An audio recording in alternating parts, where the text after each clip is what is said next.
কি বলবো, নিন্দা করার ভাষা আসে। প্রথম আলো রেজিস্টারকে আন্দোলনের বিপক্ষে ছিল, এখন তার রাজনৈতিক পথ যে অন্য থাকতে পারে। এই জন্য প্রথম আলো রেজিস্টারকে বন্ধ করার দাবি জানিয়ে ক্ষান্ত হয়নি। তিনি সেখানে হুমকি দিয়েছেন প্রথম আলো রেজিস্টারকে ঘেরাও করা হবে, আরো অনেক কিছু। এই যে ঘেরাও, অবরোধ, এগুলো কি গণতন্ত্রের ভাষা? আমরা তো 5 আগস্টের পর ভেবেছিলাম যে একটা গণতান্ত্রিক রাষ্ট্র পাবো, গণতান্ত্রিক একটা সমাজ পাবো, একটা গণতান্ত্রিক সংসদ, গণতান্ত্রিক চেতনা ফিরে আসবে। অমুককে বসতে দেওয়া হবে না, অমুককে আসতে দেওয়া হবে না, অমুককে দাঁড়াতে দেওয়া হবে না, অমুককে কর্মসূচি পালন করতে দেওয়া হবে না। এটা তো আমরা গত 15 বছর ধরে শুনছি। এবং সবকিছু বলা হয়েছে স্বাধীনতা বিরোধী, মুক্তিযুদ্ধের চেতনা বিরোধী। আর আজকে যদি একই ভাষায় কথা বলি, সেটা গণতন্ত্র হবে না। আমরা 3টি নির্বাচন অন্তর্ভুক্তিমূলক করেনি, মানুষ ভোট দিতে পারেনি সত্য, কিন্তু আগামী যে নির্বাচনটি করতে যাচ্ছি, সংস্কারের পর, সংস্কারের আগে, যেভাবেই হোক নির্বাচন যখন হবে, সেই নির্বাচনটি অন্তর্ভুক্তিমূলক হবে। সেই নির্বাচনে সবাই কি ভোট দিতে পারবে? সেই নির্বাচনে কি তার পছন্দের প্রার্থীকে বেছে নিতে পারবে? এই নিশ্চয়তা কে দিবে? অন্তর্বর্তী সরকারকে ভাবতে হবে, দিতে হবে নিশ্চয়তা। আমরা মাহবুব কামাল বলেছিলেন রিকনসিলিয়েশন, আমাদের 53 বছরের রিকনসিলিয়েশন হয়নি। অবশ্যই রিকনসিলিয়েশনে যারা অন্যায় করেছে, অপরাধ করেছে, তাদের বিচার করতে হবে, বিচারের মুখোমুখি দাঁড় করাতে হবে, অথবা তাদের একই সঙ্গে তাদের ক্ষমা চাইতে হবে যা করেছে। কিন্তু যদি বলি যে তাকে আসতে দেবো না, তাকে বসতে দেবো না, তাকে কথা বলতে দেবো না, এটা তো সেই গত 15 বছরের যুগে আমরা ফিরে গেলাম। আমরা একটি সুষ্ঠু নির্বাচন চাই, এটি যেমন ঠিক। নির্বাচনের পর যে সরকার আসবে, যারাই আসবে, এমনকি যে বিরোধী দল আসবে, তারা গণতান্ত্রিক ভাষায় কথা বলতে হবে, গণতান্ত্রিক আচরণ করতে হবে। 4টি নির্বাচন করা হয়, সুতরাং নিশ্চয়ই তার কি বলে এই জন্য কৃতিত্ব দাবি করতে পারে যে শত যোগ্য প্রার্থীর আন্দোলন করেছে। সেই শত যোগ্য প্রার্থীর আন্দোলন করেই তো 2008 নির্বাচন হলো। সেই শত যোগ্য প্রার্থীদের আমরা নির্বাচন করেছিলাম, একটা শত যোগ্য প্রার্থী, একটা শত যোগ্য সরকার চেয়েছিলাম। কিন্তু তারা কি করবে? এবং তার আগে 90 একটি গণ অভ্যুত্থান হয়েছে। সেই গণ অভ্যুত্থানের 3 জনের রূপরেখা ছিল যে আগামী দিনে, পরবর্তী বছরগুলোতে কিভাবে রাষ্ট্র পরিচালিত হবে তার একটা রূপরেখা ছিল। আমরা গণতান্ত্রিক ভাবে, আমরা মুক্তিযুদ্ধের ধারায় রাষ্ট্র পরিচালনা করব।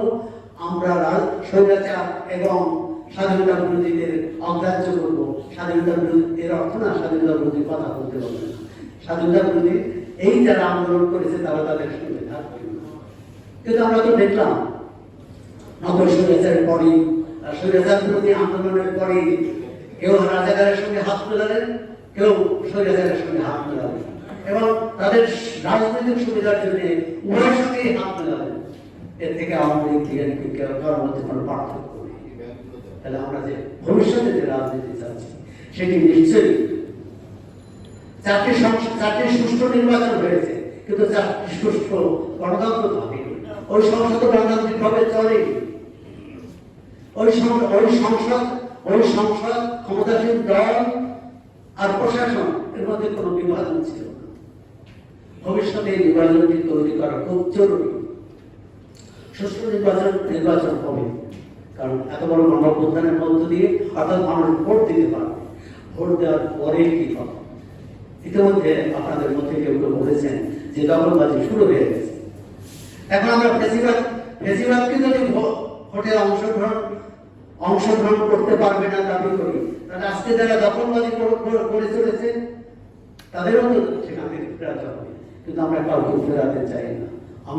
আমরা মনে করি যে জনগণের ছেড়ে দেওয়া, যে জনগণ ঠিক করবে কে আসবে ভোটে, কে নির্বাচিত হবে, কে হবে না। আরেকটি কথা বলি, তৃণমূল সোজা সারা দেশে কাজ করে। বাংলাদেশে একটি সংস্কৃতি হয়ে গেছে, এটি কিন্তু পাকিস্তান আমলেও ছিল না।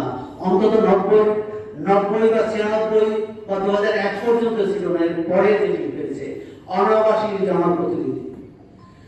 বাংলাদেশের কোন এমপি ঢাকা শহরের বাইরে থাকেন না, তাহলে তারা ঢাকা শহরে প্রতিনিধিত্ব করবে।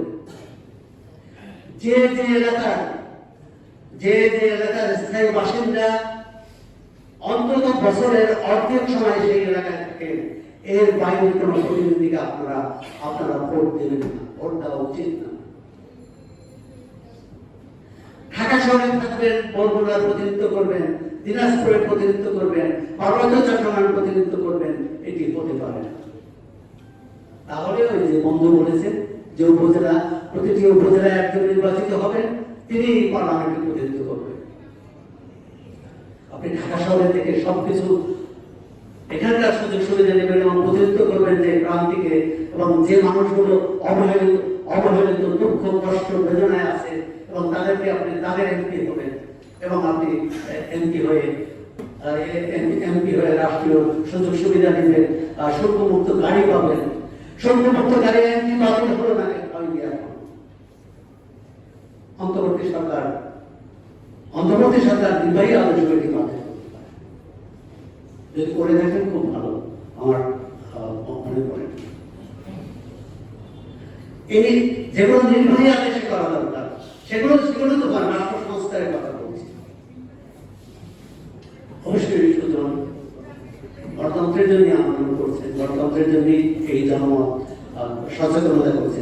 আমরা জনগণকে সচেতন করছি, কিন্তু রাজনৈতিক দলকে সচেতন করি এখন পর্যন্ত নয়। রাজনৈতিক দল যদি সচেতন হতো তাহলে 5 আগস্টের পর কোনো দখলদারি হতো না।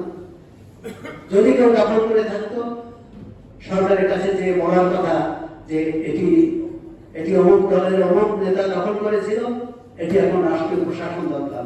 অনেক জায়গায় তো অনেক ব্যবসায়িক প্রতিষ্ঠানে দেখা যাচ্ছে রিসিভার নিয়োগ করা হচ্ছে, ওসব জায়গায় রিসিভার নিয়োগ হবে। আর এক দখলদারের জায়গায় আর এক দখলদার বসবে কেন? তা তো রাজনীতিক এইভাবে এরাই চলবে, গণতন্ত্র আসবে না। তার চেয়েও জরুরি কথা, হাঙ্গার প্রজেক্ট যাদের নিয়ে কাজ করে, বাংলাদেশে এখনো 4 কোটির বেশি মানুষ দারিদ্র সীমার নিচে বাস করে। তাদের জন্য রাষ্ট্র, তাদের জন্য প্রতিদিনের জীবনের গ্লানি হয়ে তাদের তো ক্ষুধাই একমাত্র গণতন্ত্র। এই